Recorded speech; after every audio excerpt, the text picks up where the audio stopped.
ನಮಸ್ಕಾರ. ನನ್ನೆಲ್ಲ ಪ್ರೀತಿಯ ಸರಿತಾ ಸನ್ನಿಧಿ ಲಾಗ್ಸ್ ಯೂಟ್ಯೂಬ್ ಚಾನಲ್ಗೆ ನಿಮ್ಮೆಲ್ಲರಿಗೂ ಸುಸ್ವಾಗತ ಹೇಳುತ್ತಾ, ಶುಭ ಗುರುವಾರ. ಎಂದಿನಂತೆ ನನ್ನ ಅಂತರಂಗ ದೈವ ಶ್ರೀ ರಾಘವೇಂದ್ರ ಗುರುಗಳ ಪರಿಪೂರ್ಣವಾದ ಅನುಗ್ರಹ ಆಶೀರ್ವಾದ ಸದಾ ಎಲ್ಲರ ಮೇಲೂ ಇರಲಿ ಅಂತ ಹೇಳಿ ಗುರುರಾಯರಲ್ಲಿ ಪ್ರಾರ್ಥನೆ ಮಾಡಿಕೊಳ್ಳುತ್ತಾ ಇಂದು ವಿಶೇಷವಾದ ವಿಡಿಯೋದೊಂದಿಗೆ ಬಂದಿದ್ದೀನಿ. ಆದರೆ ಸ್ವಲ್ಪ ಲೇಟಾಗಿ ವಿಡಿಯೋ ಅಪ್ಲೋಡ್ ಆಗುತ್ತೆ, ಆದರೂ ಎಲ್ಲರೂ ವಿಡಿಯೋ ನೋಡ್ತೀರಾ ಅಂತ ಅನ್ನುವ ಭರವಸೆ ಖಂಡಿತ ನನಗೆ ಇರೋದರಿಂದ, ಹಾಗೆ ಶ್ರೀ ರಾಘವೇಂದ್ರ ಸಾನ್ನಿಧ್ಯ ಚಾನಲ್ನ ಯಾರೂ ಮರೆಯೋಕ್ಕಾಗಲ್ಲ. ನನ್ನ ಚಾನಲ್ ಅಂತ ನಾನು ಹೆಮ್ಮೆಯಿಂದ ಹೇಳ್ಕೋಬಹುದು, ಆದರೆ ನಿಮ್ಮೆಲ್ಲರ ಪ್ರೀತಿ ಆ ಶ್ರೀ ರಾಘವೇಂದ್ರ ಸಾನ್ನಿಧ್ಯ ಚಾನಲ್ ಮೇಲೆ ಎಷ್ಟಿದೆ ಅಂತ ನನಗೆ ಗೊತ್ತಿದೆ. ಈಗಲೂ ಸಹ ಎಷ್ಟೋ ಹೆಣ್ಮಕ್ಳಿಗೆ ಪಾಪ ಚಾನಲ್ ಇಲ್ಲ ಅಂತ ಗೊತ್ತಿಲ್ಲ. ಪ್ರತಿ ಬಾರಿ ವಾಟ್ಸಪ್ಪಲ್ಲಿ ಅಕ್ಕ ನನಗೆ ವೀಡಿಯೋಗಳು ಸಿಗ್ತಾಯಿಲ್ಲ, ನಮಗೆ ಶ್ರೀ ರಾಘವೇಂದ್ರ ಸಾನ್ನಿಧ್ಯ ಚಾನಲಲ್ಲಿರುವಂಥ ವೀಡಿಯೋಗಳ್ನ ನಾವು ನೋಡಬೇಕಕ್ಕ, ನಮಗೆ ಯಾವುದು ಸಿಗ್ತಿಲ್ಲ, ಏನು ಮಾಡಬೇಕು, ಚಾನಲ್ ಸಿಗ್ತಾ ಇಲ್ಲ ಹೇಳಿ ಅಕ್ಕ ಅಂತ ಹೇಳಿ ವಾಟ್ಸಪ್ಪಲ್ಲಿ ತುಂಬ ಹೆಣ್ಮಕ್ಳು ಈಗಲೂ ಮೆಸೇಜ್ ಮಾಡ್ತಾರೆ. ಮರೆಯಲಾಗದ ಆ ನನ್ನ ಚಾನಲ್ ಶ್ರೀ ರಾಘವೇಂದ್ರ ಸಾನ್ನಿಧ್ಯ ಚಾನಲ್ ಎಂದೆಂದು ಅಮರ ಅಂತ ಹೇಳ್ಕೊಳ್ತೀನಿ. ಎಂದೆಂದು ಎಲ್ಲರ ಮನಸ್ಸಿನಲ್ಲೂ ಇನ್ನೂ ಹಚ್ಚ ಹಸಿರಿನಂತೆ ರಾಯರ ಅನುಗ್ರಹದೊಂದಿಗೆ ಆ ಚಾನಲ್ ಎಲ್ಲರ ಮನಸ್ಸಿನಲ್ಲಿ ಇನ್ನೂ ಉಳ್ಕೊಂಡಿದೆ ಅನ್ನೋದಕ್ಕೆ ಖುಷಿ ಪಡ್ತೀನಿ ನಾನು. ಹಾಗೆ ಇವತ್ತೊಬ್ಬರು ರಾಯರ ಮಹಿಮೆನ ಹೇಳ್ಕೊಳ್ತಾರೆ, ಆ ಮಹಿಮೆನ ಕೇಳೋಣ. ಕಾಲ್ ಮಾಡಿದ್ರು ನಾನು ವಿಡಿಯೋ ಮಾಡ್ಕೊಳ್ತೀನಿ, ಡೈರೆಕ್ಟಾಗಿ ಲೈವಲ್ಲಿ ನಾನು ಅವ್ರ ಜೊತೆ ಮಾತಾಡ್ತೀನಿ. ಆ ಮಾತಾಡಿದಂಥದ್ದನ್ನು ಇಲ್ಲಿ ರೆಕಾರ್ಡ್ ಆಗುತ್ತೆ, ನೀವು ಕೂಡ ಕೇಳಿಸ್ಕೊಳ್ತೀರಿ. ರಾಯರ ಮಹಿಮೆ ಅಪಾರ ಅಂತ ಹೇಳಬಹುದು. ಅವರ ಬದುಕಿನಲ್ಲಿ ನಡೆದಂಥ ಪರಮಾದ್ಭುತ ಮಹಿಮೆ ಅದ್ಭುತ ಅಂತ ಹೇಳ್ತೀರಿ. ಅವ್ರ ಜೊತೆ ಮಾತಾಡ್ತೀನಿ, ಕಾಲ್ ಮಾಡ್ತೀನಿ. ನೀವು ಕೂಡ ಕೇಳಿ ಏನು ಅನ್ನಿಸ್ತು ಅನ್ನೋದನ್ನು ಕಮೆಂಟ್ ಮೂಲಕ ನನಗೆ ಬರವಣಿಗೆ ಮೂಲಕ ತಿಳಿಸಿ. ವಿಡಿಯೋ ಇಷ್ಟ ಆಗ್ತಿದೆ ಅನ್ನೋದಾದರೆ ಹೆಚ್ಚು ಲೈಕ್ ಬರಲಿ. ಹೊಸದಾಗಿ ಚಾನಲ್ಗೆ ಬರುವಂಥವರು ಚಾನಲ್ನ ಸಬ್ಸ್ಕ್ರೈಬ್ ಮಾಡಿಕೊಂಡು ಸಪೋರ್ಟ್ ಮಾಡಿ. ಎಂದಿನಂತೆ ಗುರುವಾರ ರಾಯರ ಮಹಿಮೆಗಳನ್ನ ಶೇರ್ ಮಾಡ್ಕೊಳ್ತೀನಿ, ರಾಯರ ಅನುಷ್ಠಾನಗಳನ್ನ ನಿಮ್ಮ ಮುಂದೆ ತರುವಂಥದ್ದನ್ನು ಮಾಡ್ತೀನಿ. ನಾನು ಸ್ವಲ್ಪ ಬ್ಯುಸಿ ಇರೋದ್ರಿಂದ ವಿಡಿಯೋ ಮಾಡೋದಕ್ಕೆ ನನ್ನ ಕೈಲಿ ಸ್ವಲ್ಪ ಸಮಯದ ಅಭಾವ ಇರೋದ್ರಿಂದ ನನಗೆ ಆಗ್ತಿಲ್ಲ. ಖಂಡಿತ ನಿಮ್ಮೆಲ್ಲರ ನೆಚ್ಚಿನ ಚಾನಲ್ ಶ್ರೀ ರಾಘವೇಂದ್ರ ಸಾನ್ನಿಧ್ಯ ಹೇಗೋ ಸರಿತಾ ಸನ್ನಿಧಿ ಲಾಗ್ಸು ಕೂಡ ನೀವೆಲ್ಲರೂ ಇಷ್ಟಪಡ್ತೀರಾ ಅನ್ನೋದು ನನಗೆ ಚೆನ್ನಾಗಿ ಗೊತ್ತಿದೆ. ತಡ ಆದರೂ ಕೂಡ ಹೇಳ್ತಾರಲ್ಲ, ನಿಧಾನ ಆದರೂ ಲೇಟೆಸ್ಟಾಗಿ ಇರುತ್ತೆ ಅವತ್ತು ನಿಮ್ಮ ಚಾನಲ್ ಅಂತ ನಾನು ಹೇಳ್ಕೊಳ್ತೀನಿ. ಸ್ನೇಹಿತರೆ ಬನ್ನಿ, ಅವ್ರ ಜೊತೆ ನಾನು ಮಾತಾಡ್ತೀನಿ, ಕಾಲ್ ಮಾಡ್ತೀನಿ. ಅವ್ರ ಮಾತುಗಳನ್ನ ನೀವು ಕೇಳಿಸ್ಕೊಳ್ಳಿ, ಏನು ಅನ್ನಿಸ್ತು ಅನ್ನೋದನ್ನು ಕಮೆಂಟಲ್ಲಿ ತಿಳಿಸಿ, ಆಯಿತಾ? ಹಾಗೆ ಖುಷಿ ಆಯಿತು, ನಿನ್ನೆ ನನಗೆ ಈ ನಿಮ್ಮ ಚಾನಲಲ್ಲಿ ಅಂದರೆ ಸರಿತಾ ಸನ್ನಿಧಿ ಲಾಗ್ಸು ಲೈವ್ ಆಪ್ಷನ್ ಇಲ್ಲಿವರೆಗೆ ಇರಲಿಲ್ಲ. ನಿನ್ನೆ ಒಬ್ಬರು ಹೀಗೆ ನನ್ನ ಪ್ರೀತಿ ಪಾತ್ರರು, ಅಕ್ಕ ಲೈವ್ಗೆ ಬನ್ನಿ ಅಕ್ಕ, ಲೈವ್ ಮಾಡಿ ಅಮ್ಮ ಅಂತ ಕೇಳಿಕೊಂಡ್ರು. ಅಮ್ಮ ಇನ್ನೂ ಲೈವ್ಗೆ ಆಪ್ಷನ್ ಸಿಕ್ಕಿಲ್ಲ ನನಗೆ ಅಂದ್ಕೊಳ್ತಾ ಇದೆ. ಸುಮ್ಮನೆ ಚೆಕ್ ಮಾಡ್ತೀನಿ, ಲೈವ್ ಜಾಯಿನ್ ಆಗ್ತಾಯಿದೆ. ಖುಷಿ ಆಗೋಯಿತು. ಇನ್ನು ಪ್ರತಿನಿತ್ಯ ಒಂದು ಸಮಯ ನಿಗದಿಪಡಿಸ್ಕೊಳ್ತೀನಿ, ಲೈವಲ್ಲಿ ಮಾತಾಡೋಣ ಎಂದಿನಂತೆ ಅಲ್ವಾ. ಈಗ ತಡ ಮಾಡೋದು ಬೇಡ, ಅವ್ರ ಜೊತೆ ಮಾತಾಡೋಣ. ಕಾಲ್ ಮಾಡ್ತೀನಿ, ಅವ್ರ ಜೊತೆ ಮಾತಾಡ್ತೀನಿ. ಅವರ ಬದುಕಿನಲ್ಲಿ ನಡೆದ ಮಹಿಮೆನ ನೀವೆಲ್ಲರೂ ಕೂಡ ಕೇಳಿಸ್ಕೊಳ್ಳಿ. ರಾಯರು ಎಲ್ಲರ ಬದುಕಿನಲ್ಲೂ ಅನುಗ್ರಹ ಮಾಡಲಿ, ಎಲ್ಲರ ಬದುಕಿನಲ್ಲಿ ಮಹಿಮೆ ಮಾಡಲಿ ಅಂತ ಕೂಡ ನನ್ನ ಅಂತರಂಗ ದೈವ ರಾಯರಲ್ಲಿ ಪ್ರಾರ್ಥನೆ ಮಾಡಿಕೊಳ್ಳುತ್ತಾ ಬನ್ನಿ ಮಹಿಮೆನ ಕೇಳೋಣ.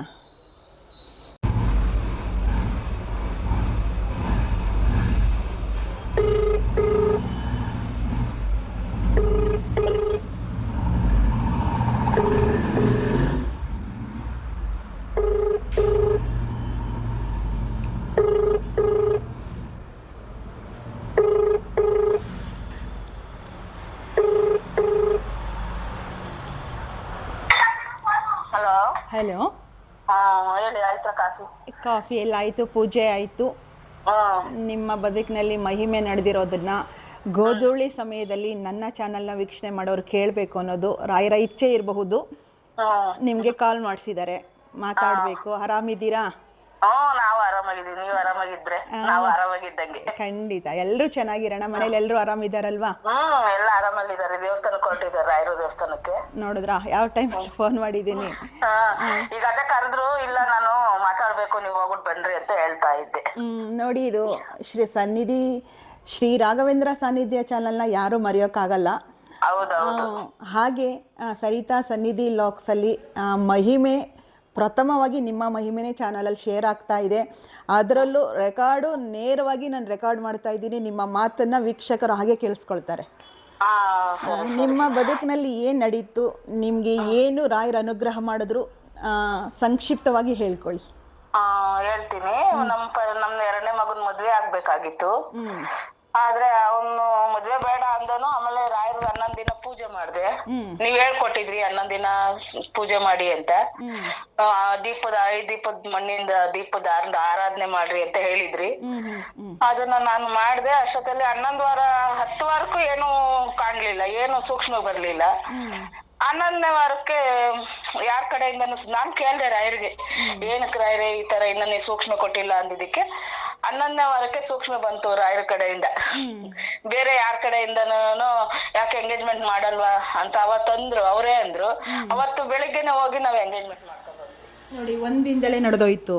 11ನೇ ವಾರಕ್ಕೆ ಫುಲ್ ಎಲ್ಲ ಒಂದು ಎಂಗೇಜ್ಮೆಂಟ್ ಎಲ್ಲ ಇದಾಗ್ಬಿಡ್ತು ನಮ್ಗೆ. ನೀವು ಸಂಕಲ್ಪ ಮಾಡಿದ್ದು 11 ಗುರುವಾರ ಅಂದ್ರೆ ಮದುವೆ ಸೆಟ್ ಆಗ್ಬೇಕು ಅಂತ ಹೇಳಿ. ಹೌದೌದೌದು.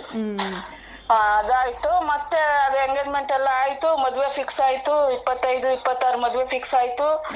ಅಷ್ಟ್ರಲ್ಲಿ ನಮ್ಮ ಬೀಗರಿಗೆ ಅವ್ರಿಗೆ ಫುಲ್ ಸೀರಿಯಸ್ ಆಗಿ ಐಸಿಗೆ ಹಾಕ್ಬಿಟ್ಟು ಇಲ್ಲ ಉಳಿಯಲ್ಲ ಅಂದ್ಬಿಟ್ರು. ಆಮೇಲೆ ಅವ್ರ ಅಣ್ಣನ್ಗೂ ಐಸಿಗೆ ಹಾಕ್ಬಿಟ್ಟಿದ್ದಾರೆ. ಇಬ್ರಿಗೂ ಒಂದೇ ದಿನ ಐಸಿಗೆ ಹಾಕ್ಬಿಟ್ಟಿದ್ದಾರೆ, ಅವ್ರ ತಮ್ಮನ್ಗುನು ಅವ್ರಿಗೆ. ಅಣ್ಣ ತಮ್ಮದಿರಿಬ್ರಿಗೂ ತುಂಬಾ ಹೌದು, ಐಸಿಗೆ ಹಾಕ್ಬಿಟ್ಟಿದ್ದಾರೆ. ಮದ್ವೆ ಡೇಟ್ ಫಿಕ್ಸ್ ಆಗ್ಬಿಟ್ಟಿದೆ.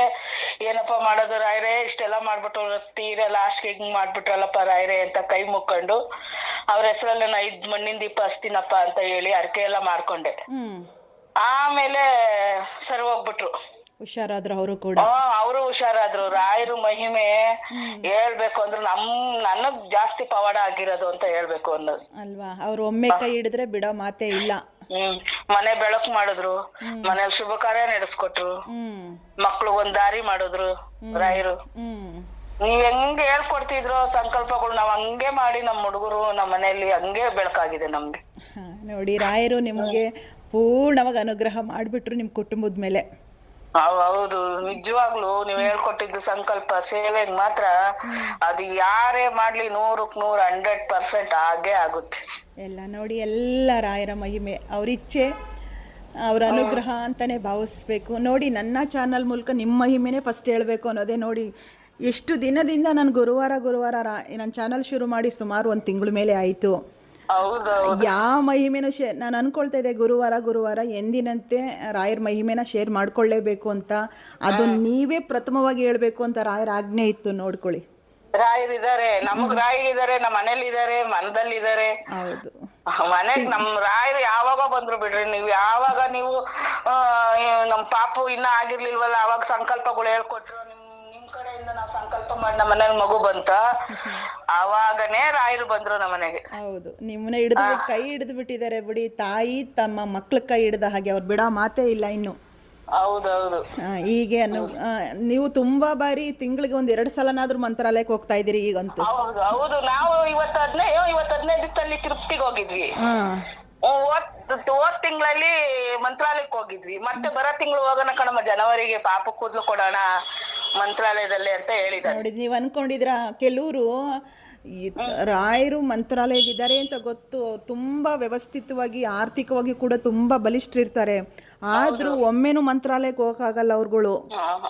ನಿಮ್ಮನ್ನ ಕರ್ಸ್ಕೊಳ್ತಾ ಇದ್ದಾರೆ ಅಂದ್ರೆ ರಾಯರ ಆಜ್ಞೆ ಇಲ್ದೇನೆ ಹೋಗಕ್ ಸಾಧ್ಯನಾ? ನಾವು 3 ತಿಂಗಳಿಗೊಂದ್ಸಲಿ 2 ತಿಂಗಳಿಗೊಂದ್ಸಲಿ ಹೋಗ್ತಾನೆ ಇರ್ತೀವಿ. ಮತ್ತೆ ಬರೋ ತಿಂಗಳು ಹೋಗೋಣ ಕಣಮ್ಮ ಅಂತೀನ. ಇನ್ನೇ 1 ತಿಂಗಳಾಗಿಲ್ಲ ನಾವು ಹೋಗ್ ಬಂದಿ. ಅದು ನಿಮ್ಮ ನಂಬಿಕೆ. ನೋಡಿ, ನಿಮ್ಮ ಮಕ್ಕಳು ತುಂಬಾ ನಂಬಿದ್ದಾರೆ, ನೀವು ನಂಬಿದಿರಿ. ನಂಬಿಕೆ ಯಾವತ್ತೂ ರಾಯರು ಸುಳ್ಳು ಮಾಡಲ್ಲ. ಹೌದೌದು. ಅವರು ವೆಂಕಟೇಶ್ವರ ಸ್ವಾಮಿ ದೇವಸ್ಥಾನ ಪೂಜಾರುನು ಅವರು ನಮ್ ಜಾಸ್ತಿ ಕ್ಲೋಸ್. ನಮ್ ಮಗನ್ಗೆ, ದೊಡ್ಡ ಮಗನ್ಗೆ ಅವ್ರು ಹಂಗೆ ಹೇಳ್ತಾರೆ, ಏನಪ್ಪ ಪ್ರತಾಪ್ ನಿಮ್ಮನ್ ಕರ್ಸ್ಕೊಳ್ಳೋದ್ ರೀತಿ ರಾಯರು ನೋಡಿ ಅಂತ ಅವರೇ ಹೇಳ್ತಾರೆ. ಹೌದೌದು ಅಲ್ವಾ. ತುಂಬಾ ಖುಷಿ ಆಗುತ್ತೆ. ನೀವು ಮುಂಚೆ ಇದ್ದಿದ್ದ ಪರಿಸ್ಥಿತಿಗೂ ಈಗೂನು ತುಂಬಾ ವ್ಯತ್ಯಾಸ ಅಲ್ವಾ ರಾಯರ ಅನುಗ್ರಹ? ಇಲ್ಲ, ಅದಕ್ಕೆ ಹೇಳ್ತಾ ಇದಾರೆ, ಅಷ್ಟು ಮಹಿಮೆ ಅಂದ್ರೆ ರಾಯರದು ಅಷ್ಟು ಮಹಿಮೆ ನಡೆದೈತ್ ನಮ್. ಹೀಗೆ ಸದಾ ಇರ್ಲಿ ಅಲ್ವಾ. ನೋಡಿ, ಮದ್ವೆನೇ ಆಗಲ್ಲ ಅಂತಿದ್ರಿ, ಮಕ್ಳೇ ಆಗಿಲ್ಲ ಅಂತ ಇದ್ ಮಾಡ್ತಿದ್ರಿ, ಕೊರಗ್ತಿದ್ರಿ. ಹೌದೌದು. ಎಲ್ಲಾನು ಕೂಡ ರಾಯರ ಅನುಗ್ರಹ ಮಾಡಿದ್ದಾರೆ. ತುಂಬಾ ಆರ್ಥಿಕವಾಗೂ ಕೂಡ ನಿಮ್ಗೆ ಅನುಗ್ರಹ ಮಾಡಿದ್ದಾರೆ ತುಂಬಾ. ಹೌದೌದು, ನಮ್ಗೆಲ್ಲಾ ಅನುಕೂಲ ಮಾಡಿದ್ದಾರೆ, ಎಲ್ಲಾ ಮಾಡಿದ್ದಾರೆ. ರಾಯರು ಇದಾರೆ. ಅದಾದ್ರೂನು ನಿಮ್ ಕಡೆಯಿಂದ ನಮ್ಗೆ ತುಂಬಾ ಅನುಕೂಲ ಆಗಿದೆ ಎಲ್ಲ ಹೇಳ್ಬೇಕು ಅಂದ್ರೆ. ಎಲ್ಲ ರಾಯರ, ನಾನು ಏನು ಭಾವಿಸ್ತೀನಿ, ರಾಯರು ನನಗೇನೋ ಒಂದು ಕೆಲಸ ನೇಮಿಸಿದ್ದಾರೆ, ಅದನ್ನು ಮಾಡ್ತಾ ಇದ್ದೀನಿ. ಆದ್ದರಿಂದ ತುಂಬ ತುಂಬ ಖುಷಿ ಆಯಿತು. ನಿಮ್ಮದು ತುಂಬ ದೊಡ್ಡ ಮಹಿಮೆ ಇದೆ. ಖಂಡಿತ ಮುಂದಿನ ವಾರನೂ ಕೂಡ ಶೇರ್ ಮಾಡ್ಕೊಳ್ತೀನಿ. ಆಯ್ತು 2 ವಾರ ಶೇರ್ ಮಾಡ್ಕೊಳ್ಳಿ. ಉಳಿದ ಹೇಗೆಲ್ಲ ನಿಮ್ಗೆ ಮಹಿಮೆ ಆಯಿತು, ಯಾವ ಘಟನೆಗಳು ನಡೀತು ಅನ್ನೋದನ್ನ ನನಗೆ ಮುಂದಿನ ವಾರ ತಿಳಿಸ್ಕೊಡಿ. ಮತ್ತೆ ಮುಂದಿನ ವಾರ ನಿಮ್ಗೆ ಹೇಳ್ತೀನಿ. ತಿಳಿಸ್ಕೊಡಿ. ರಾಯರ ಅನುಗ್ರಹ ನಿಮ್ಮ ಕುಟುಂಬ, ನಿಮ್ಮ ಮಕ್ಕಳಿಗೆ ದೇವರು ರಾಯರು ಯಾವಾಗ್ಲೂ ಆಶೀರ್ವಾದ ಇರ್ಲಿ, ನಮ್ ಕಡೆ ಆಶೀರ್ವಾದ ಇರ್ಲಿ, ರಾಯರ ಆಶೀರ್ವಾದ ಇರ್ಲಿ. ಖಂಡಿತ ಖಂಡಿತ. ಈ ನಿಮ್ಮ ಚಾನಲ್ ಮೇಲೆ ನೀವೆಲ್ಲರೂ ಪ್ರೀತಿ ಪ್ರೋತ್ಸಾಹ ಕೊಡ್ತಾ ಇದ್ದೀರಿ. ಎಲ್ಲ ರಾಯರ ಆಜ್ಞೆ ಅಂತ ಭಾವಿಸ್ತೀನಿ. ನಮ್ದು ಎಲ್ಲ ಏನೇ ಬರ್ಲಿ ನಾನು ಫಸ್ಟ್ ಲೈಕ್ ಮಾಡೋದು, ನಿಮ್ದು ಫಸ್ಟ್ ಲೈಕ್ ಕೊಡ್ತೀನಿ. ಆಗ್ಲಿ. ಅದೇ ನಿಮ್ಮೆಲ್ಲರ ಪ್ರೀತಿಯಿಂದನೇ ನಾನು ಮತ್ತೆ ನಾನು ಎಲ್ಲೂ ಕುಗ್ಗುತ್ತಾ ಇಲ್ಲ. ನೀವೆಷ್ಟು ಪ್ರೀತಿಸ್ತಿರೋ ಪ್ರೀತಿ ಇರಿಂದನೇ ನಾನು ಬರ್ತಾ ಇದ್ದೀನಿ ಮುಂದೆ ಹಾಗೇನೆ. ಆಯ್ತು, ಇನ್ನ ಮುಂದೆ ಬನ್ರಿ. ಇನ್ನೊಂದು ಇಲ್ಲ, ಉಳಿದ ಭಾಗ ನಿಮ್ಮ ಬದುಕಿನಲ್ಲಿ ಏನೇನ್ ಘಟನೆ ನಡೀತು ಅದನ್ನ ಮುಂದಿನ ವಾರ ನನ್ನ ಜೊತೆ ಶೇರ್ ಮಾಡ್ಕೊಳ್ಳಿ. 2ನೇ ಭಾಗ, ಇದು 1ನೇ ಭಾಗ ಅಂತ ಮಾಡ್ಕೊಳ್ಳಿ. ಅದೇ ಮುಂದಿನ ವಾರ ನಿಮ್ಗೆ ಹೆಂಗ್ ಘಟನೆಗಳು ನಡೀತು ಅದು ಹೇಳ್ಕೊಳ್ಳಿ ನನ್ನ ಜೊತೆ. ಆಯ್ತಾಯ್ತು, ದೇವಸ್ಥಾನ ಕೊಟ್ಟಿದೀವಿ, ಅವ್ರು ಬರಲ್ಲ ಅಂದ್ರೂ ಬಿಡ್ತಾ ಇಲ್ಲ. ಆಯ್ತಾಯ್ತು, ಹೋಗ್ಬನ್ನಿ. ಒಳ್ಳೇದಾಗ್ಲಿ. ಮುಂದಿನ ಭಾಗ ಮುಂದಿನ ವಾರ ಶೇರ್ ಮಾಡ್ಕೊಳ್ತೀನಿ. ಹೋಗ್ಬನ್ನಿ, ಒಳ್ಳೇದಾಗ್ಲಿ. ದೇವ್ರು ಒಳ್ಳೇದ್ ಮಾಡ್ಲಿ, ಮಕ್ಕಳುಗಳನ್ನೆಲ್ಲ ಆಗ್ಲಿ. ಸರಿ. ಕೇಳಿದ್ರಲ್ಲ ಸ್ನೇಹಿತರೆ, ತುಂಬ ಮಿರಾಕಲ್ ನಡೆದಿದೆ. ಇವರು ಬದುಕಿನಲ್ಲಿ ತುಂಬ ಸಂಕಷ್ಟದ ಪರಿಸ್ಥಿತಿಯಲ್ಲಿ ಇವರಿದ್ದರು. ತುಂಬ ಸಂಕಷ್ಟದ ಪರಿಸ್ಥಿತಿಯಲ್ಲಿ ಇರ್ತಾರೆ. ನಿಜವಾಗ್ಲೂ ಅವ್ರ ಮನೆ ರಾಯರು ಬೆಳಕು ಮಾಡಿಬಿಟ್ಟಿದ್ದಾರೆ. ಎಷ್ಟು ಚೆಂದ ಹೇಳ್ಕೊಳ್ತಾರೆ ಅಂದರೆ, ತಿಂಗಳಲ್ಲಿ 1 ಸಲ 2 ಸಲ ಆದರೂ ಸಹ ಮಂತ್ರಾಲಯಕ್ಕೆ ಹೋಗ್ತಾರೆ. ಹೋದಾಗೆಲ್ಲ ಫಸ್ಟ್ ಫೋನ್ ಬರೋದು ನನಗೇನೆ. ವಿಡಿಯೋ ಕಾಲ್ ಮಾಡ್ತಾರೆ, ರಾಯರ ದರ್ಶನ ಮಾಡ್ಕೊಳ್ಳಿ ನೀವು ಅಂತ. ಬೆಳಗ್ಗೆ 5:15 ಆಗಲಿ, ಬೆಳಗ್ಗೆ 6 ಗಂಟೆ ಆಗಲಿ, ಅಷ್ಟೊತ್ತಿಗೆ ಕಾಲ್ ಬರುತ್ತೆ ಅವ್ರ ಕಡೆಯಿಂದ. ನಾನು ಕಾಲ್ನ ಪಿಕ್ ಮಾಡ್ತೀನಿ. ನನಗೆ ಗೊತ್ತಿರುತ್ತೆ ಅವ್ರು ಮಂತ್ರಾಲಯದಿಂದನೇ ಕಾಲ್ ಮಾಡ್ತಿದ್ದಾರೆ ಅಂತ ಹೇಳಿ. ವಿಡಿಯೋ ಕಾಲ್ ಮೂಲಕ ನನಗೆ ಸ್ವಾಮಿಗಳನ್ನ, ಪ್ರಭುಗಳ ದರ್ಶನ ಮಾಡಿಸ್ತಾರೆ. ನನ್ನ ಮೇಲೆ ತುಂಬ ಪ್ರೀತಿ ಇದೆ. ಅವರು ಏನೋ ಗೊತ್ತಿಲ್ಲ, ಕೆಲವು ಅನುಷ್ಠಾನಗಳನ್ನ ಅವ್ರಿಗೆ ಹೇಳ್ಕೊಟ್ಟಿದ್ದೀನಿ. ಆ ಅನುಷ್ಠಾನದ ಫಲ ಶೀಘ್ರದಲ್ಲಿ ಅವ್ರಿಗೆ ರಾಯರ ಅನುಗ್ರಹ ಮಾಡಿದ್ದಾರೆ. ಇಲ್ಲಿ ನಾನು ನೆಪ ಮಾತ್ರ ಹಾಕ್ತೀನಿ. ರಾಯರ ಅನುಗ್ರಹ ಅವ್ರ ಮೇಲೆ ಇದೆ. ಅವರ ಭಕ್ತಿ ಶ್ರದ್ಧೆ ಅವರ ಪಾದಕ್ಕೆ ತಲುಪಿದೆ. ತುಂಬ ಚೆನ್ನಾಗಿದ್ದಾರೆ ಇವಾಗ. ಹೇಳಬೇಕು ಅಂತ ಹೇಳಿದ್ರೆ, ತುಂಬ ಸಂಕಷ್ಟದ ಪರಿಸ್ಥಿತಿ, ತುಂಬ ಆರ್ಥಿಕವಾಗಿ ಮಾನಸಿಕವಾಗಿ ತುಂಬ ಕುಗ್ಗೋಗಿದ್ದಂಥ ಕುಟುಂಬ ಇವತ್ತು 100 ಜನಕ್ಕೆ ಅವ್ರ ಕೈಯಿಂದ ಏನು ಬೇಕಾದರೂ ಮಾಡ್ತೀನಿ ಅನ್ನುವಂಥ ಶಕ್ತಿನ ರಾಯರು ಅವ್ರಿಗೆ ಕೊಟ್ಟಿದ್ದಾರೆ. ಅವ್ರಿಗೆ, ಅವ್ರ ಮಕ್ಕಳಿಗೆ ರಾಯರು ಸದಾ ಹೀಗೆ ಅನುಗ್ರಹ ಮಾಡಲಿ. ನಾನು ಪ್ರತಿ ಬಾರಿ ಕೂಡ ಹೇಳ್ತೀನಿ, ಒಮ್ಮೆ ರಾಯರು ಕೈ ಹಿಡಿದ್ರು ಅಂದರೆ ಬಿಡೋ ಮಾತೇ ಇಲ್ಲ. ಇನ್ನು ಅವ್ರ ಬದುಕು ಯಾವಾಗಲೂ ಕೂಡ ಉಜ್ವಲವಾಗೇ ಇರುತ್ತೆ. ಅದು ರಾಯರ ಅನುಗ್ರಹದೊಂದಿಗೆ ಅಂತ ನಾನು ಭಾವಿಸ್ತೀನಿ. ಉಳಿದ ಅವರ ಬದುಕಿನಲ್ಲಿ ಕೆಲವು ಘಟನೆಗಳನ್ನ ತುಂಬ ಚೆನ್ನಾಗಿ ಹೇಳ್ಕೊಳ್ತಾರೆ, ಮಹಿಮೆ ಆಗಿರೋದನ್ನು. ಅದು ಮುಂದಿನ ವಾರ ಮುಂದಿನ ಎಪಿಸೋಡಲ್ಲಿ ನಿಮ್ಮ ಮುಂದೆ ತರ್ತೀನಿ. ಇವತ್ತಿನ ವಿಡಿಯೋ ನಿಮ್ಗೇನು ಅನ್ನಿಸ್ತು ಅನ್ನೋದನ್ನು ಕಮೆಂಟ್ ಮೂಲಕ ತಿಳಿಸಿ. ನಂಬಿ ಸರಳವಾಗಿ ರಾಯರನ್ನ ಆರಾಧಿಸಿ, ಭಕ್ತಿಯಿಂದ ಆರಾಧಿಸಿ, ಕರುಳಿಂದ ಅವರನ್ನು ಕೂಗಿ, ಕೊರಳಿಂದ ಕೂಗಬೇಡಿ, ಕರುಳಿಂದ ಅವರನ್ನು ಕೂಗಿ. ಖಂಡಿತ ನಿಮ್ಮ ಕೂಗಿಗೆ ಹೋಗೋಡ್ತಾರೆ, ಬರ್ತಾರೆ, ಅನುಗ್ರಹ ಮಾಡ್ತಾರೆ. ಕೋಟ್ಯಾನುಕೋಟಿ ಭಕ್ತಾದಿಗಳ ಸರತಿ ಸಾಲಿನಲ್ಲಿ ನಾವೆಲ್ಲರೂ ಕೂಡ ಇದ್ದೀವಿ. ನಮ್ಮ ಸರತಿ ಬರೋವರೆಗೂ ನಾವೆಲ್ಲರೂ ಕೂಡ ಎಲ್ಲೂ ಕೂಡ ತಾಳ್ಮೆ ಕಳ್ಕೋಬಾರ್ದು, ನಂಬಿಕೆ ಕಳ್ಕೋಬಾರ್ದು. ರಾಯರಿದ್ದಾರೆ, ಸೂರ್ಯಚಂದ್ರರಷ್ಟೇ ಸತ್ಯ ರಾಯರಿರೋದು ಅಂತ ನನ್ನ ಬದುಕಿನಲ್ಲೂ ಕೂಡ ನಾನು ತುಂಬ ಮಿರಾಕಲ್ನ ನಾನು ನೋಡಿದ್ದೀನಿ. ಎಲ್ಲೂ ಕೂಡ ಪ್ರತಿಯೊಬ್ಬರ ಜೀವನದಲ್ಲೂ ಕೂಡ ಅಪ್ ಆ್ಯಂಡ್ ಡೌನ್ಸ್ ಇದ್ದೇ ಇರುತ್ತೆ. ವಿಧಿಯ ಲಿಖಿತಕ್ಕೆ ಎಲ್ಲರೂ ತಲೆ ಬಾಗಲೇಬೇಕು. ತಲೆ ಬಾಗ್ತಾ ಈ ಜನ್ಮ ಏನಿದೆಯೋ, ಭೂಮಿ ಮೇಕೆ ನಾವು ಹೇಗೆ ಬಂದಿದ್ದೀವಿ, ಏನನ್ನ ಕೆಲಸನ ವಹಿಸ್ಕೊಂಡು ನಾವು ಇಲ್ಲಿಗೆ ಬಂದಿದ್ದೀವೋ ಆ ಕೆಲಸನ ಗುರು ರಾಯರ ಅನುಗ್ರಹದೊಂದಿಗೆ ಪಾಲನೆ ಮಾಡ್ತೀವಿ ಅನ್ನೋ ನಂಬಿಕೆ ಹೊಂದಿಕೆ ಬದುಕನ್ನ ಮುಂದೆ ಸಾಗಿಸೋಣ. ಎಲ್ರಿಗೂ ಒಳ್ಳೆಯದಾಗಲಿ. ಯಾರೆಲ್ಲ ರಾಯರನ್ನ ನಂಬಿದ್ದೀರೋ, ಅವ್ರನ್ನ ನಂಬಿ ಸೇವೆಗಳನ್ನ ಮಾಡ್ತಾ ಇದ್ದೀರೋ, ನಿಮ್ಮೆಲ್ರಿಗೂ ರಾಯರು ಮಹಿಮೆ ಮಾಡಲಿ, ಅನುಗ್ರಹ ಮಾಡಲಿ ಅಂತ ಹೇಳಿ ಮನಸ್ಪೂರ್ವಕವಾಗಿ ನನ್ನ ಅಂತರಂಗ ದೈವ ರಾಯರಲ್ಲಿ ನಾನು ಯಾವತ್ತೂ ಪ್ರಾರ್ಥನೆ ಮಾಡ್ಕೊಳ್ತೀನಿ. ಎಲ್ರಿಗೂ ಒಳ್ಳೆಯದಾಗಲಿ. ನನ್ನ ಚಾನಲ್ಗೆ ಮೊದಲ ಬಾರಿ ಬಂದು ವಿಡಿಯೋ ವೀಕ್ಷಣೆ ಮಾಡ್ತಾಯಿದ್ರೆ ಸಬ್ಸ್ಕ್ರೈಬ್ ಮಾಡ್ಕೊಳ್ಳಿ, ಸಪೋರ್ಟ್ ಮಾಡಿ, ಲೈಕ್ ಮಾಡಿ. ವಿಡಿಯೋ ಇಷ್ಟ ಆಗ್ತಿದೆ ಅಂದರೆ ನಿಮ್ಮ ಫ್ಯಾಮಿಲಿ ಮೆಂಬರ್ಸ್ಗಳಿಗೆ, ನಿಮ್ಮ ಸ್ನೇಹಿತರಿಗೂ ಕೂಡ ವಿಡಿಯೋಗಳನ್ನ ಶೇರ್ ಮಾಡಿ. ಮುಂದಿನ ವಿಡಿಯೋ ಮೂಲಕ ಬರ್ತೀನಿ. ಅಲ್ಲಿವರೆಗೂ ಎಲ್ರಿಗೂ ಒಳ್ಳೆಯದಾಗಲಿ. ನಮಸ್ಕಾರ.